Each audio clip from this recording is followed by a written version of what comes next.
In this video, we're going to edit your posts on your WordPress website and save them as drafts.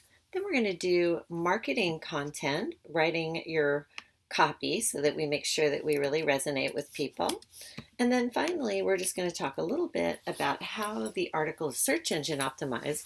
And all of this is so that you don't take out something that's really important for your marketing or for your SEO. Okay, so let's get started right now. First, the way to log into any WordPress website is to put in your domain name /WP admin, which means WordPress admin panel. And so we're going to go there. And right now it's all auto-filled with my login information. But if you go back to the original email that you got, you can see that you have your login information right there. And then you want to put your login information in right here. So now you're in the dashboard, but that's not really where you want to be. We don't want to get you lost in here. So go back again to your original email, scroll down and hit the link that takes you directly to the draft post. And that's your blog article. Now, sometimes when you open up the article, it would have what's called, we call this the kitchen sink, and it's a toolbar that opens up so that it's, a little more like a word processing program. I mean, it really is a word processing program. So you want to make sure the toggle is open so you have these options. And then also you want to make sure you're in the visual editor and not the text editor, because as you can see, the text editor is showing all kinds of different code that you don't really need to have. So make sure you're in the visual editor. And then you can go in and basically just put your cursor in and type anything you want in there. Highlight, delete, it's all the same. And we just really want to make sure that you do not take out links. Those links are really important. Don't take out images. Unless you want to let us know that you don't like the image or you want it changed.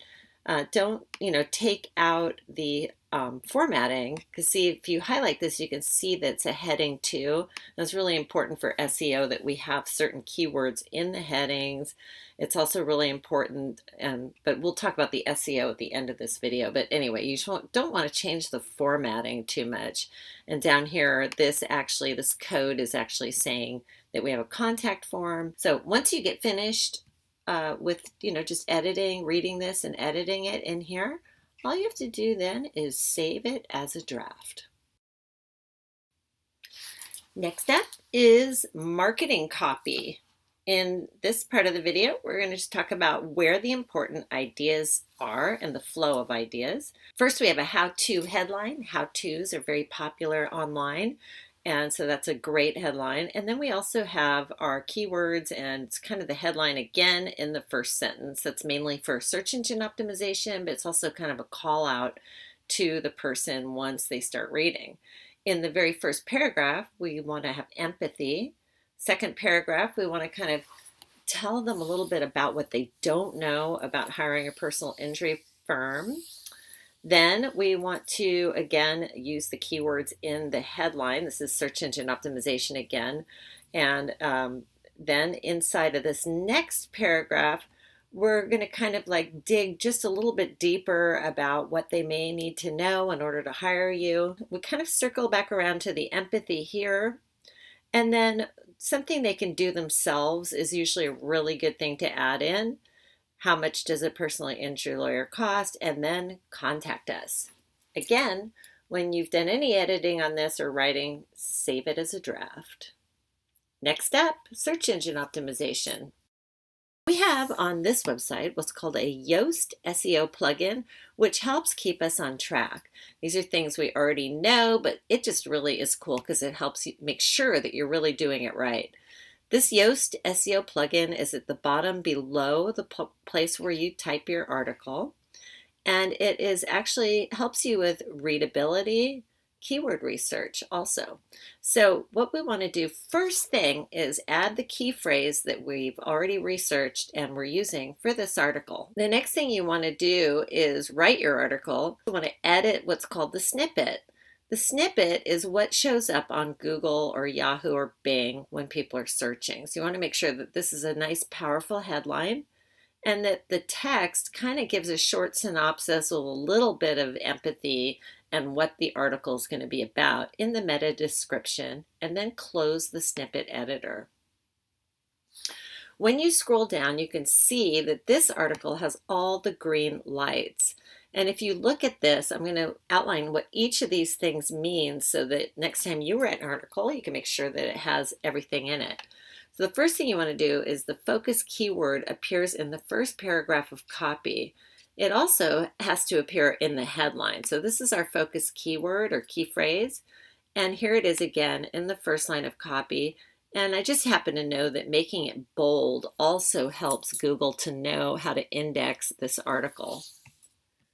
The second thing on the Yoast SEO plugin is that the keyword density is about 1.8%, which is great, and the focus keyword is found about 9 times. And basically what that means is that we're not just using it in the headlines, which is also very important, but it shows up here and there in the text around the article.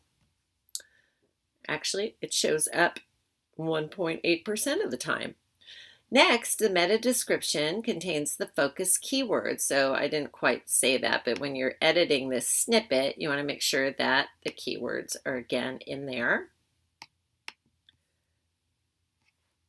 The meta description has a nice length. If it doesn't have a nice length, this will not be green.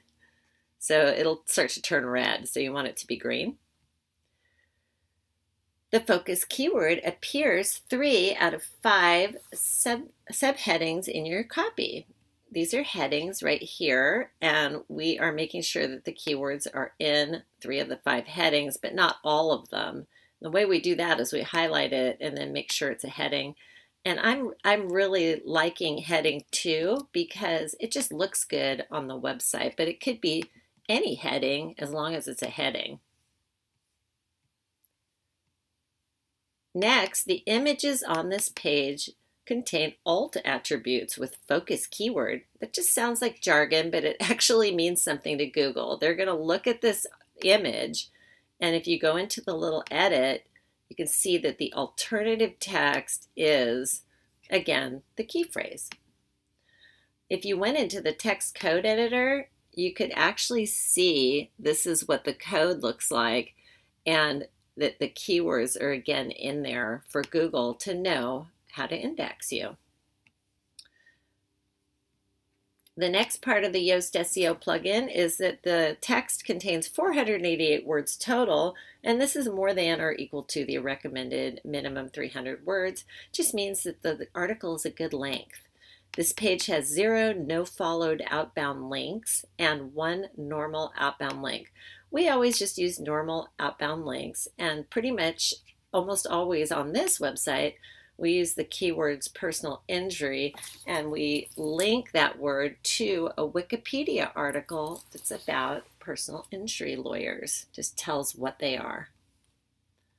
The next, this page has 0 no-follow internal links and 1 normal internal link. Our normal internal link is going to our own website internally to our contact page on the website. The way you do that is you just highlight it and then click the link. Here, I'll pretend I'm going to highlight that and click that link button and add the URL right there. Make sure you click on that to apply it. Next, the SEO title is a nice length, and that's this. This isn't too long. Sometimes we get kind of lengthy trying to figure out how to use the keywords, but that was a good one. The focus keyword appears in the URL for this page. This is really important also. Here's our URL for this page, and if it doesn't have the keyword in it, you can edit it right there and make sure that it does, and it will add the hyphens for you. And finally, you've never used this focus keyword before. Very good. It doesn't like you to do, I forget what they call it, cramming or packing keywords into a website, writing the same kind of articles over and over and over. Even though our content is basically always kind of the same on these articles, we write it from scratch every single time. And that's because the content people are looking for when they're in that position is pretty much the same every time. So we always kind of write about the same thing. But we want to try to use different keywords as much as possible to get to the same position on Google. So that's why it says that's good. We don't want to just use the same ones. And just a note about search engine optimization is that about 8 of 10 articles should be written this way. And then you should write 2 articles out of 10 that are written just regular writing, maybe about some kind of charity event that you're doing or something else, so that your website doesn't seem like it's just purely stuffed with keywords to try to get top search results. As always, when you're done, save it as a draft.